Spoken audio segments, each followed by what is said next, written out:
ഫീച്ചറിന് ഏറ്റവും കൂടുതൽ അറിഞ്ഞിക്കേണ്ട സാധനമാണ് ഒരു കീ ഫ്രെയിം എങ്ങനെ ആഡ് ചെയ്യാം. കീ ഫ്രെയിം കൊണ്ടുള്ള ഗുണങ്ങളും കാര്യങ്ങളും ഫുള്ള് കട്ടൗട്ട് ട്രാൻസിഷൻ ആയി കഴിഞ്ഞാലും ബ്ലർ ട്രാൻസിഷൻ ആയി കഴിഞ്ഞാലും ഏതൊരു ട്രാൻസിഷൻ കാര്യങ്ങളൊക്കെ ചെയ്യുകയാണെങ്കിലും നമുക്ക് കീ ഫ്രെയിമിന്റെ ആവശ്യം മസ്റ്റ് ആണ്. നമ്മുടെ വീഡിയോനെ സ്മൂത്ത് ആക്കാനായിട്ട് യൂസ് ചെയ്യുന്ന സാധനമാണ് കീ ഫ്രെയിം. കീ ഫ്രെയിമിന്റെ ബേസിക് മുതലുള്ള അഡ്വാൻസ്ഡ് വരെയുള്ള കാര്യങ്ങളാണ് ഇന്നത്തെ വീഡിയോയിൽ ഞാൻ നിങ്ങൾക്കായിട്ട് പറഞ്ഞുതരാൻ വേണ്ടി പോകുന്നത്. ഫസ്റ്റ് ഓഫ് ഓൾ എന്താണ് കീ ഫ്രെയിം എന്ന് പറഞ്ഞുതരാം. കീ ഫ്രെയിം എന്ന് പറഞ്ഞു കഴിഞ്ഞാൽ ഉദാഹരണത്തിന് ഞാൻ ഇതിന്റെ ഈ ഒരു ഫോട്ടോ കാര്യങ്ങളൊക്കെ കാണിച്ചു തരാം. ഈ ഫോട്ടോ ഇപ്പൊ ഈ മൂലക്കലുള്ളത്, ഈ മൂലക്കൽ നിന്ന് ഈ മൂലക്കൊക്കെ കൊണ്ടുപോകാനായിട്ട് യൂസ് ചെയ്യുന്ന സാധനം കീ ഫ്രെയിം. അതുപോലെ തന്നെ ഈ ഫോട്ടോനെ സൂമിനും സൂം ഔട്ടും ചെയ്യുന്നത് കീ ഫ്രെയിം. ഈ ഫോട്ടോനെ ഇവിടുന്ന് മായ്ച്ച് കളയുന്നത് കീ ഫ്രെയിം. ഈ ഫോട്ടോനെ താഴ്ത്തി കൊണ്ടുപോകുന്നത് കീ ഫ്രെയിം. ഈ ഫോട്ടോനെ നെറുവ് കൊണ്ടുപോകുന്നത് കീ ഫ്രെയിം. എല്ലാം കീ ഫ്രെയിം. അതുപോലെ തന്നെ ഈ ഫോട്ടോനെ ഇങ്ങനെ കറക്കണത് കീ ഫ്രെയിം. ഇതുപോലെ ഓവർലേയിൽ മാത്രമല്ല കീ ഫ്രെയിം കൊണ്ടുവരായി. ഇപ്പൊ ഇതിന്റെ ബാക്കിൽ നിൽക്കുന്ന സ്റ്റോക്ക് വീഡിയോയിൽ നമുക്ക് കീ ഫ്രെയിം കൊണ്ടുവരായി. ഉദാഹരണത്തിന് ഈ സ്റ്റോക്ക് വീഡിയോ ഇപ്പൊ ഇങ്ങനെയാണുള്ളത്. ഇത് ഞാൻ കുറച്ചുകൂടി സൂം ചെയ്ത് കഴിഞ്ഞാൽ ഇതുപോലെ ആവും. ഇതൊക്കെ കീ ഫ്രെയിം വെച്ചിട്ടാണ് ചെയ്യുന്നത്. അതിന്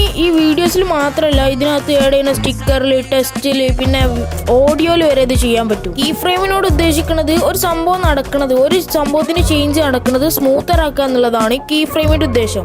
ഏകദേശം എല്ലാ ആപ്ലിക്കേഷനകത്തും കീ ഫ്രെയിമും കാര്യങ്ങളൊക്കെ അവൈലബിൾ ആണ്. നമ്മുടെ സ്പീഡിലും കീ ഫ്രെയിമും കാര്യങ്ങളൊക്കെ കൊണ്ടുവരാൻ കഴിയും. ഇപ്പൊ ഒരു ഉദാഹരണത്തിന് സൗണ്ടും കാര്യങ്ങളും നോക്കുമ്പോൾ ഇപ്പൊ എന്റെ സൗണ്ട് കുറഞ്ഞു വന്നു, ഇപ്പൊ ഈ സൗണ്ട് കൂടി വന്നിരിക്കുകയാണ്. ഇനി എങ്ങനെ കീ ഫ്രെയിം യൂസ് ചെയ്യാന്നുള്ളത് ഞാൻ പറഞ്ഞുതരാം. അപ്പൊ ഗൈസ്, ഇപ്പൊ കീ ഫ്രെയിമും കാര്യങ്ങളൊക്കെ യൂസ് ചെയ്യണ ചെറിയൊരു ട്രിക്ക് പറഞ്ഞുതരാം. അപ്പോൾ അതിനായിട്ട് ജസ്റ്റ് കീ ഫ്രെയിം എങ്ങനെ ആഡ് ചെയ്യാൻ നോക്കാം. ജസ്റ്റ് നമ്മൾ ക്ലിപ്പുമ്പോൾ ഒരു വട്ടം ക്ലിക്ക് ചെയ്ത് കഴിഞ്ഞാൽ നമുക്ക് ഈ ടോപ്പിൽ സൈഡിലായിട്ട് ഈ കീ ഫ്രെയിമിൻ്റെ ഓപ്ഷൻ കാണാം. അവിടെ ഒന്ന് ജസ്റ്റ് ക്ലിക്ക് ചെയ്യുക.